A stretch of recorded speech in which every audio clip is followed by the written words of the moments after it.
I've been painting portraits of Donald Trump in various forms of Pinocchio falling from the sky. And yeah, I look a little unhinged myself this morning because it's early. It's, I think, 5 o'clock now. I get up at around 3 to paint, and then I take care of my grandchildren during the day. And it's a good life. But the only way to describe Trump right now is as unhinged. We're coming into Act 2 of his presidency, ushered in by the election in the primaries for the GOP in Alabama of Judge Roy Moore, this unhinged crazy man, who, by the way, bases his life on what my dad wrote in a book called A Christian Manifesto, where he called for the overthrow of the U.S. government because of legalized abortion.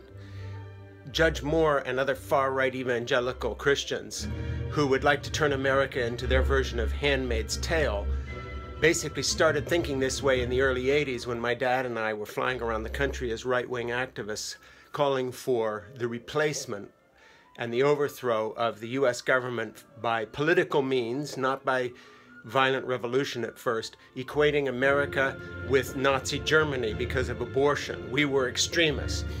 And now that extremism is coming to full fruition with this election of this off-the-wall nutcase who says that America was attacked at 9/11 because of abortion, and who Donald Trump even opposed. And now Donald Trump has found that he's unleashed something in the GOP that he can't control, just like the GOP found they've unleashed something with him they can't control. The cycle is beginning to complete itself. The extremists are being out-extremed, if I can put it that way. This portrait of Donald Trump is accurate. Here he is, you know, falling from the sky. There's his credit card.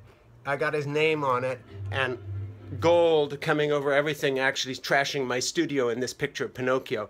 I have all these pictures of Pinocchio that I've been working on. And to me, here in my studio where I write and where I paint, it represents everything that I fled from the evangelical world. But, you know, I may look crazy and out of control this morning with my hair. Okay, fine. I could have washed my hair and shaved and cleaned up for this. But, you know, it's like reporting from one of the flood zones from like Puerto Rico right now that is being destroyed. Watch out. Act 2, President Trump, as Bannon now from the sidelines, takes over the Republican Party one primary at a time, driving out even, quote, moderate Republicans who are crazy, hell-bent extremists by any other measure. We're in for a rough ride. Let me just say one thing to conclude here. Take back the House in 2018.